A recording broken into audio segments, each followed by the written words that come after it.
Assalamualaikum warahmatullahi wabarakatuh. Hai anak-anak ustazah yang soleh-solehah. Udah siap nih untuk memulai pembelajaran? Sebelum kita mulai, kita baca basmalah dulu ya. Bismillahirrahmanirrahim. Hari ini kita akan belajar fikih dengan tema sholat jamak dan sholat qashar. Nah, tetapi pada pertemuan ini kita fokus membahas tentang sholat jamak. Kita sebagai umat muslim tidak boleh meninggalkan sholat 5 waktu dalam keadaan dan kondisi apapun.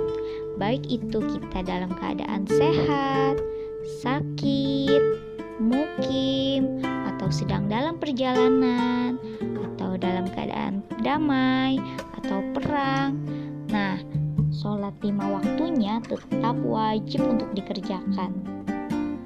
Allah Subhanahu wa Ta'ala yang maha baik memberi keringanan atau rukhsah bagi orang-orang dalam kondisi tertentu yang ingin melaksanakan sholat.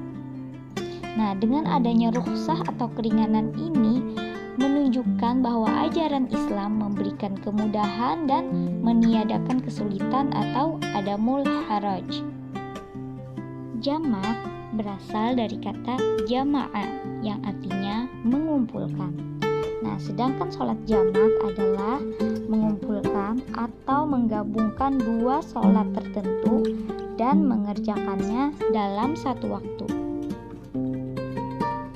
Mengerjakan sholat jamak hukumnya dianjurkan bagi orang-orang yang memenuhi syarat-syarat sholat jamak, seperti yang sudah dicontohkan oleh Rasulullah SAW dalam hadis dari Mu'adz yang artinya Mu'adz bin Jabal berkata bahwa Rasulullah SAW dalam perang Tabuk, apabila matahari sudah tergelincir sebelum beliau berangkat, maka beliau menggabung zuhur dan asar.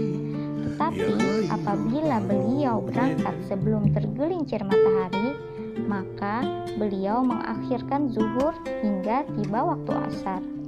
Begitu pula dengan maghrib, apabila matahari terbenam sebelum beliau berangkat, maka beliau menggabung sholat maghrib dan isya. Tetapi apabila beliau berangkat sebelum matahari terbenam, maka beliau akhirkan maghrib sehingga datang waktu isya dan menjamak keduanya. Hadis riwayat Ahmad, Abu Daud, dan Tirmizi. Hingga bisa dipahami bahwa orang-orang yang dalam keadaan darurat atau dalam keadaan perang misalnya, maka diperbolehkan untuk melakukan sholat jamak. Sholat jamak terbagi menjadi dua macam. Yang pertama yaitu sholat jamak takdim dan sholat jamak takhir. Jamak takdim artinya mengumpulkan dua sholat fardu tertentu dan dikerjakan dalam waktu sholat yang pertama. Nah, misalnya sholat zuhur dan sholat asar, maka dikerjakan pada waktu zuhur.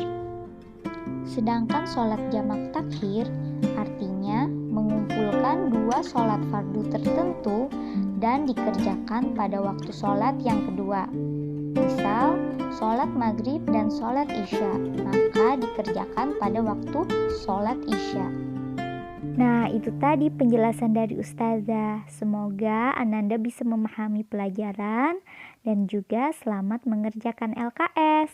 Assalamualaikum warahmatullahi wabarakatuh.